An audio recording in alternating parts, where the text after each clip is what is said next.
अपने आप को कभी कम मत आंकना, क्योंकि छोटी सी चिंगारी बड़े से बड़े जंगल को जलाकर राख कर देती है। तो नमस्कार मेरे प्यारे प्यारे बच्चों, आप सबका हार्दिक हार्दिक स्वागत, अभिनंदन।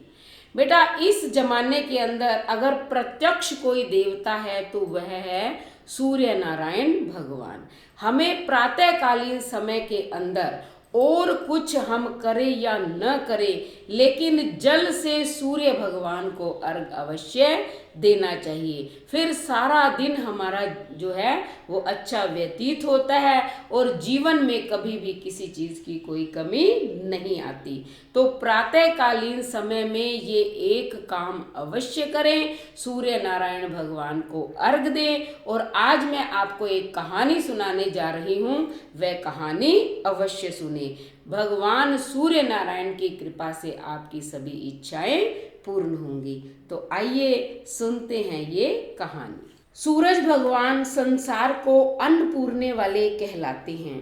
एक बार रैना दे ने कहा कि हे सूर्य भगवान, संसार भर में तो इतने जीव हैं, कोई मन खाता है, कोई कन खाता है, आप सबको अन्न कैसे पूर देते हैं? भूल से कोई तो भूखा रह ही जाता होगा। तब सूर्य भगवान ने कहा, नहीं रहना दे रानी, किसी को मैं भूखा नहीं रहने देता। हाथी को मन, कीड़ी को कन, सबकी पूर्ति करता हूँ। भूखे सभी उठते हैं, लेकिन मैं किसी को भूखा सोने नहीं देता। एक बार रैना दे रानी ने सूर्य भगवान की परीक्षा लेने के लिए एक कीट को डिब्बी में बंद कर दिया और सोचा कि अब मैं तब जानूं जब सूर्य भगवान संसार को अन्न पूरने वाले इस कीट को भोजन कराएं। जब सूर्य भगवान संसार को अन्न पूर्ण करके लौटे, तब रानी रैना दे ने कहा, भगवान, इस कीट ने अभी तक भोजन नहीं किया। अब मैं देखना चाहती हूँ इस कीट को आप कैसे भोजन पहुँचाते हो। सूर्य भगवान ने कहा, रानी, कीट भोजन कर रहा है। तब उसने बाहर निकाल कर देखा तो उसके मुंह में चावल का टुकड़ा था। रैना दे देखकर दंग रह गई और बोली कि हे सूर्य भगवान, मैं मानती हूँ कि आप ही संसार को अन्न पूरने वाले हो, किंतु मुझे बताइए इस कीट के मुंह में चावल का दाना कैसे आया? तब भगवान ने बताया कि जब आपने सुबह पाठ पूजा करके चावल व तिलक लगाया तो एक चावल आपके हाथ के कहीं चिपका रह गया, और जब आप डिब्बी बंद कर रहे थे तब यह अंदर गिर गया।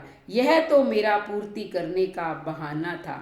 तो हे सूर्य भगवान, किसी को भी भूखा मत सोने देना, हमको भी अन्नपूर्णा और सारे संसार को भी अन्नपूर्णा। तो बेटा, सूर्य नारायण भगवान सबको अन्न धन देने वाले हैं, इसलिए हमें प्रातःकालीन समय में सूर्य भगवान को अर्घ अवश्य देना चाहिए और इस कहानी को भी सुनना चाहिए। फिर जीवन में कभी कोई कमी नहीं आएगी। तो कैसी लगी आपको कहानी?